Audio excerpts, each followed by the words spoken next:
Assalamualaikum dan salam sejahtera. Bersama kami Berita di TV. Jangan lupa untuk follow Facebook Malaysia Deadline dan YouTube Deadline TV. Antara menarik hari ini, Pakatan Harapan Barisan Nasional Pahang meterai MOU Perkukuh Pentadbiran Negeri. PAS tuduh Perlembagaan Malaysia dibuat oleh Yahudi. Lebih 1,000 menanti keputusan Mahkamah Persekutuan. Tiada seorang pun ahli Parlimen Pembangkang hadir persidangan. Selepas hampir setahun menjalin kerjasama membentuk kerajaan negeri, Pakatan Harapan dan Barisan Nasional Pahang memeterai perjanjian persefahaman bagi mengukuhkan lagi kestabilan pentadbiran serta politik negeri itu. MOU itu ditandatangani oleh pengurusi PH Pahang Datuk Seri Amiruddin Syahri dan pengurusi Barisan Nasional Pahang Datuk Seri Wan Rusdi Wan Ismail dalam satu majlis di Genting Highland. Wan Rusdi yang juga Menteri Besar Pahang berkata, MOU itu adalah bagi memantap dan memudahkan urusan pentadbiran kerajaan negeri serta sebagai rujukan pada masa hadapan. Katanya kerangka perjanjian ini meliputi pelbagai perkara termasuk perbincangan mengenai lantikan jawatan ruang kerjasama dan perancangan di negeri ini. Dia juga berkata kerjasama kedua-dua gabungan politik gegas tanah air itu terbukti kukuh meskipun diuji dengan pilihan raya kecil Tioman dan pelanggan yang memberikan kemenangan kepada PHBN. Menjawab soalan mengenai tempoh luput MOU itu, Wan Rusdi berkata kedua-dua pihak akan mengadakan perbincangan sekiranya terdapat sebuah ketidaksetujuan dalam sesuatu perkara. Amiruddin yang juga Menteri Besar Selangor pula berkata, perjanjian itu mengikut acuan MOU Kerajaan Perpaduan di peringkat pusat dan diseimbangkan dengan situasi Pahang bagi mewujudkan kerajaan negeri yang lebih stabil. Katanya, saya juga percaya persefahaman ini menjadi model kepada bentuk persefahaman lain sebab di negara seperti Jerman. Perkara ini adalah biasa, malah ia dipaparkan kepada awam selepas pilihan raya atau tidak ada kata putus dibuat. Dia juga yakin perjanjian yang dimeterai akan membantu rakyat Pahang untuk mengetahui lebih jelas hala tuju, perancangan dan komitmen kerajaan negeri itu. Pahang adalah negeri pertama yang memeterai MOU berkaitan kerjasama kerajaan perpaduan selepas pilihan raya umum ke-15. Gabungan PHBN membentuk kerajaan negeri selepas BN memperoleh 17 kursi di Pahang dan PH memenangi 8 kursi manakala PM menjadi pembangkang dengan 17 kursi. Isu sokongan 4 ahli Parlimen Parti Pribumi Bersatu Malaysia kepada Perdana Menteri Datuk Seri Anwar Ibrahim dan hubungan bersama PAS dalam Perikatan Nasional berkemungkinan menjadi agenda utama Perhimpunan Agung Parti itu yang akan berlangsung dari 23 hingga 25 November ini. Penganalisis politik dari Akademi Penyelidikan Strategik Nusantara, Dr. Azmi Hassan berkata, pihaknya melihat isu sokongan 4 ahli parlimen itu akan digunakan untuk memperkuatkan parti itu. Katanya, atau lebih tepat lagi kepimpinan bersatu itu sendiri. Kerana nanti di sebelah satu lagi, parti politik memimpin kerajaan adalah 4 ahli parlimen ini hilang kepercayaan kepada kepimpinan bersatu sedia ada. Jadi Perhimpunan Agung Bersatu ini akan digunakan sehabis-habisnya untuk mempamerkan mereka bersatu dan 4 ahli parlimen ini dikatakan derhaka mengenai perjuangan bersatu. Naratifnya akan dijual dan digunakan semasa perhimpunan demi mempamerkan kepimpinan bersatu ini tetap utuh dan kuat dalam hal ini. Setiausaha Agung Bersatu Datuk Seri Hamzah Zainuddin sebelum ini berkata, perkara itu diputuskan pada mesyuarat Majlis Pimpinan Tertinggi Parti yang dipengerusikan Presidennya Tan Sri Muhyiddin Yassin.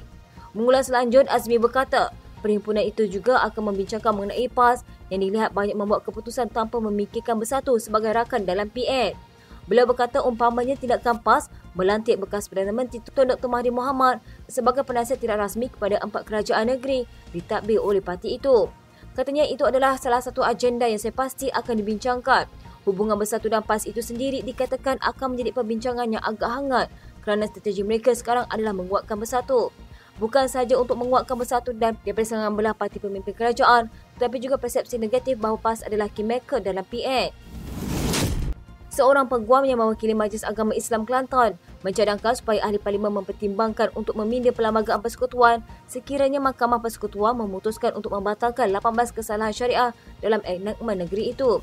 Yusuf Farizal Yusof yang mewakili Jabatan Hal Ehwal Agama Islam Kelantan berkata demikian berdasarkan hipotesis bahawa Mahkamah Tertinggi negara itu memihak kepada cabaran tersebut. Peguam itu berkata bahawa kebimbangan rakyat perlu diambil kira oleh wakil rakyat sekiranya Mahkamah Tinggi Negara memihak kepada petition. Katanya jika buntu keputusan Mahkamah Persekutuan memihak petition, maka kita perlu jika perlu meminda Perlembagaan Persekutuan. Sekiranya timbul situasi hipotesis, kita perlu meminda perlembagaan kerana kita perlu mendengar suara rakyat. Peguam Nik Elin Zurani Nik Abdul Rashid dan anaknya, Tengku Yasmin Natasha Tengku Abdul Rahman mencabar 18 peruntukan dalam enakmen Kanun Jenayah Syariah Kurungan 1 Kelantan 2019. Mereka mahu mengisytiharkan peruntukan kesalahan dalam enakmen itu terbatal dan tidak sah. Dalam ucapan sulungnya sebagai Perdana Menteri setahun lepas, Datuk Seri Anwar Ibrahim berikrar menyelesaikan masalah membelenggu rakyat termasuk akibat kenaikan kos hidup selain menekankan tata kelola baik dalam pentadbirannya dengan melawan rasuah.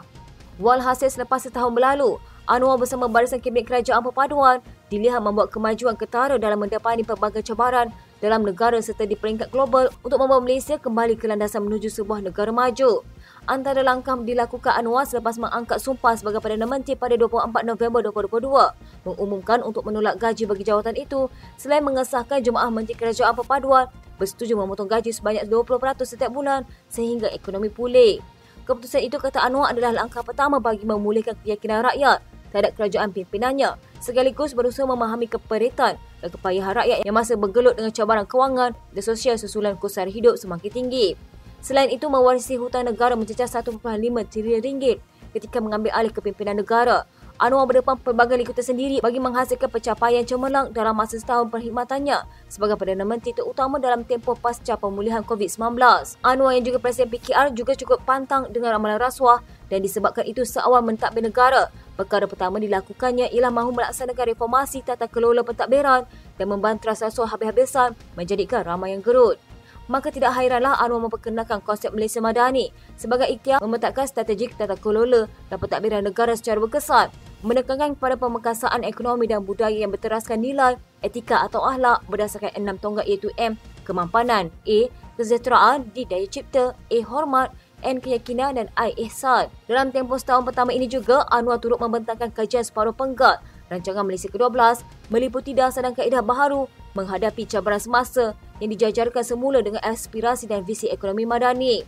KSP RMK12 meliputi 17 anjakan sebagai pemangkit utama melalui 71 strategi dan inisiatif bagi menoktakan kemiskinan tegar, menyelesaikan masalah asas prasarana dan keperluan asas rakyat termasuk memperbaiki sekolah dan klinik daif, menjamin bekalan air bersih serta meneraju ekonomi Islam. Menyifatkan Malaysia sebagai sebuah negara makmur namun mengalami banyak kebocoran khususnya ketirisan pemberian subsidi. Anwar mengambil langkah berani ke arah pemberian subsidi bersasar bagi memastikan hanya mereka yang benar-benar layak menikmatinya, bukan warga asing atau golongan maha kaya. Perkara itu dapat dilihat daripada kesungguhan beliau memulakan usaha melaksanakan dan mengkaji subsidi bersasar seperti dalam aspek lembaga tabung haji, elektrik, bahan api diesel dan petrol, ayam pada ketika subsidi kerajaan untuk rakyat di seluruh negara termasuk makanan dijangka mencecah 81 bilion ringgit tahun ini. Anwar dan kabinetnya dilihat tidak membiarkan rakyat terkapar-kapar dikala berdepan cabaran kos sara hidup pasca COVID-19 menerusi pemberian pelbagai jenis bantuan dan inisiatif bagi membantu golongan berpendapatan rendah dan miskin tegar antaranya menerusi inisiatif Payung Rahmah.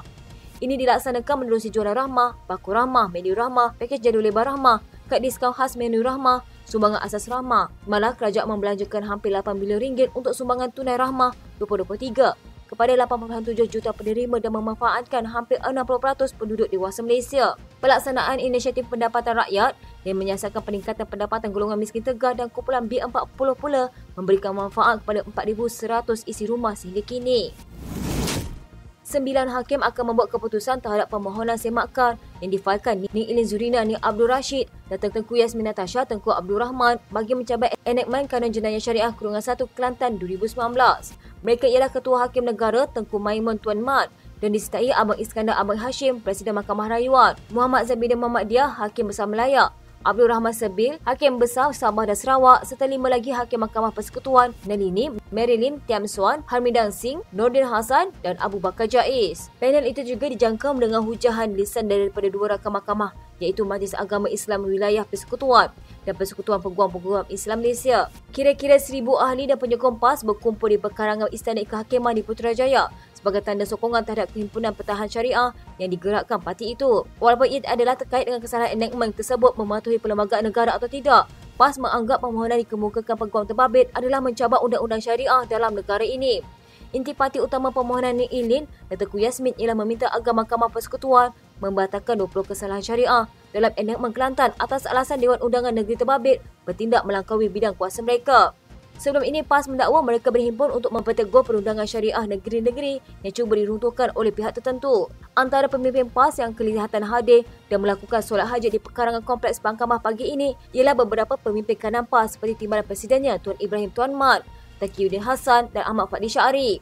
Tidak ketinggalan bekas Setiausaha Agung BN Anwar Musa serta Naib Presiden Bersatu yang juga Ahli Parlimen Putrajaya Irazi Jidin. Sebahagian besar orang ramai melakukan jahanam Zionis, hidup syariah dan hancur liberal. Bekas Timbalan Menteri Undang-Undang Hanifah Maidin baru-baru ini menjelaskan dalam negara ini undang-undang tertinggi ialah Perlembagaan Persekutuan. Bidang kuasa atau mengubah sesuatu enakmen di peringkat negeri atau Akta Parlimen dibatasi oleh sepadan tertentu mengikut perlembagaan. Oleh itu, katanya sesuatu enakmen atau akta mestilah berada dalam had yang dibenarkan oleh perlembagaan. Katanya jika sepadan itu dilanggar, maka Mahkamah Persekutuan boleh mengisytiharkan akta maupun enakmen tersebut terbatal. Seorang daripada pelajar berkata, undang-undang syariah ini penting bagi umat Islam dan tidak patut disentuh oleh sesiapa. Katanya sepatutnya kerajaan kena ambil tindakan kerana dalam perlembagaan tertulis Islam sebagai agama rasmi. Sebahagian besar ahli Parlimen Pembangkang dilaporkan berada di Istana Kehakiman Putrajaya sehingga menyaksikan kerusi barisan pembangkang di Dewan Rakyat kosong. Sehubungan itu, Speaker Dewan Rakyat Johari Abdul memberi lebih masa kepada ahli parlimen untuk membangkitkan sebanyak 3 soalan tambahan. Malah beberapa soalan yang dibangkitkan oleh ahli parlimen pembangkang juga dilangkau kerana mereka tidak hadir. Kursi barisan ahli parlimen pembangkang pada sesi persidangan pagi kosong tanpa kehadiran mana-mana wakil rakyat. Muhammad Isa Barisan Nasional Tampin bangkit mencela dan memaklumkan kepada Speaker bahawa tiada ahli parlimen pembangkang yang hadir. Katanya, Tan Sri Speaker bukan ramai tak hadir, seorang pun pembangkang tidak ada hari ini. Jimmy Puah, Pakatan Harapan Tebrang pula berpantun mengenai ketiadaan wakil rakyat pembangkang ketika membangkitkan pertanyaan lisan. Disebabkan ketiadaan ahli parlimen pembangkang, Johari membenarkan 3 pertanyaan tambahan dikemukakan kepada menteri atau timbalan menteri pada sesi pertanyaan lisan. Ahli Parlimen PAS Bersatu tidak hadir ke parlimen dipercayai menghadiri perhimpunan di hadapan Istana Kehakiman di Putrajaya. Perhimpunan Anjuran Perikatan Nasional itu bagi membantah tindakan 2 individu yang mencabar 20 peruntukan dalam enakmen Kanun Jenayah Syariah Kurungan 1 Kelantan 2019. 2 minggu lalu, Afnan Hamimi Taib Azamuddin Perikatan Nasional Al-Wusta membangkitkan rasa tidak puas hati apabila menteri gagal terhadir tepat masa pada sesi pertanyaan lisan di Parlimen. Malah dia meminta Perdana Menteri Datuk Seri Anwar Ibrahim serta Kabinet memantau kegagalan berkenaan. Sekian berita hangat pagi di TV pada hari ini. Jangan lupa untuk follow Facebook Malaysia Deadline dan YouTube Deadline TV.